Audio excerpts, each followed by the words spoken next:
На канале «Спас» в передаче «Следы империи» Аркадия Мамонтова вышел выпуск, посвященный язычеству в современной России. На протяжении примерно 90 минут ее участники систематически пытались формировать образ врага из всех, кто как-то относится к язычеству. Программа «Следы империи» с Аркадием Мамонтовым. Сегодня мы будем говорить с вами о поганой теме, о язычестве. Практически весь эфир язычников называли сатанистами, фашистами, нацистами, экстремистами, обвиняли в поджогах релейных шкафов, связывали с сексуальным насилием, убийствами и жертвоприношениями. Идея отрицания единого Бога, прославление различных стихий, поклонение, скажем так, ритуалам, связанным с магией, назови, потребуй, получай, то есть когда я сам Бог, идет противостояние идеологии язычества. Различные языческие народы, которые поклонялись богам, а в том числе те боги, темные боги, которые фактически олицетворяют дьявола. В том году он зашел туда и лично убил пока больше 50 человек, изнасиловал больше 25 женщин. Я спрашивал у него, ты язычник? Он говорит, да. Сейчас можем посмотреть, что такое язычество в действии, в содержании, на чем оно основано. У нас такого еще не было, такой возможности. Вот сейчас мы видим. Вот этот человек мне рассказывает, что я, говорит, этот шеврон увидел, а нам надо было перед зачисткой принести в жертву кого-то. А там, говорит, у бабушки кит сидел. Мы, говорит, его взяли, убили, кровью обмылись, выпили. Выпили? Да, они пьют кровь обязательно, вот этих тотемных животных. И пошли в бой. Он создавал батальоны СС. И второй, он был язычником.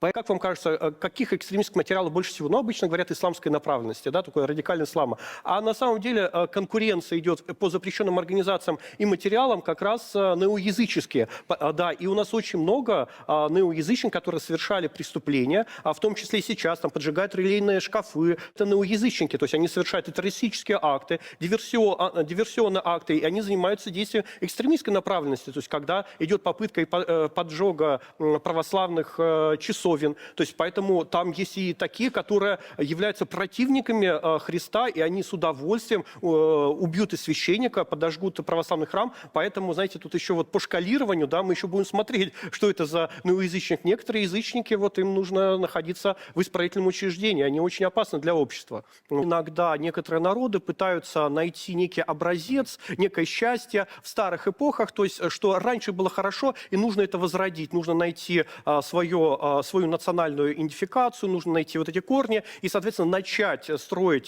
свое государство. Да, когда нужно было создавать антироссию, подумали, а вот кто будут боевые эти отряды, у которых есть вера, то есть которые будут воевать не просто там за деньги, да, а у них есть определенная идея, что они восстанавливают настоящие славянские, родные рун веры, настоящую веру они защищают, да, от различных монголов, татар, бурят. Потому что смотрите, как эти националистические батальоны, азовцы, там вот эти СС-медведи и так далее, как они говорили, мы защищаем настоящую языческую Русь, вот эту дохристианскую, а тех, которые вот на нас напали, всякие монголы, буряты, якуты и так далее. Приглашенные эксперты доходили до абсурда, пытаясь объяснить даже появление спортивных соревнований, торговых центров Деда Мороза и Черной Пятницы языческой логикой.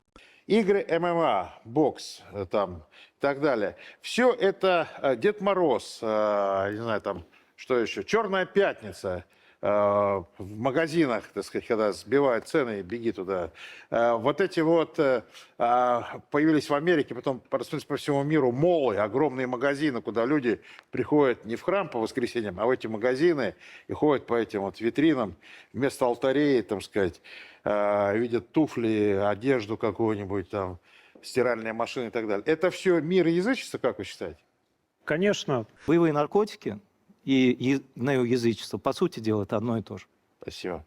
На этом фоне ведущий Аркадий Мамонтов заявляет, что в России якобы насчитывается более 500 тысяч неоязычников и спрашивает у экспертов, опасно это для нас. Сегодня в России насчитывается около 500 тысяч так называемых неязычников. Опасно это для нас, не опасно. А затем добавляет, много неоязычников в Якутии. Много неязычников в Якутии, Северной Осетии, в Горном Алтае. Это для нас опасно, как вы считаете? якобы они возрождают шаманизм, древние верования тувинцев, эвенков и так далее, и так далее. И на самом деле это не 500 тысяч. И те, кто, например, увлекаются, те, кто неофиты, те, кто у нас в социальных группах. У нас огромное количество социальных групп, которые либо прямо в этой тематике, либо смежные. То есть и они у себя тоже начинают коловрат изображать и так далее. Сказали цифры язычников. И они понимают, что это ростки, которые просто надо поливать, надо выпестовать. Показательно, что когда речь касается путинской войны, тон резко меняется. Ведущий из сетки Соловьев Лайв Сергей Карнаухов приводит пример бойца из республики Саха Туту. Вы знаете, я сразу хотел отделить интересную вещь. Вот есть такой боец у нас, Андрей Григорьев, Тута позывной, якут. Мы все видели страшный ножевой бой, в котором он уничтожает противника. И потом он после этого совершает невероятные подвиги. Но мало кто слушал его интервью. Это интервью наполнено потрясающей информацией. Он рассказывает, как он общается со своими предками. Они приходят к нему во сне, они приходят к нему в видениях. И он спасается, уничтожает всех. И вот он герой России. И я после этого сел и много времени посвятил изучению просто основ того, во что верят якуты и как они на этой вере воспитываются. Я даже подумал, что нам надо... Вот как друзы в израильской армии составляют основу там разведки и самых боевых частей, нам якутов надо делать просто с особой кастой наших войск, потому что их язычество формирует совершенно другое отношение к воинскому делу. Народ Саха в этот момент представляют как желаемый ресурс, как народ, который можно массово мобилизовать и использовать в военных целях. Любые духовные элементы или культурные особенности в этот момент подаются положительно, потому что они выгодны в контексте использования людского ресурса для ведения войны. Язычество наших коренных народов, вот это мы должны сразу отсечь.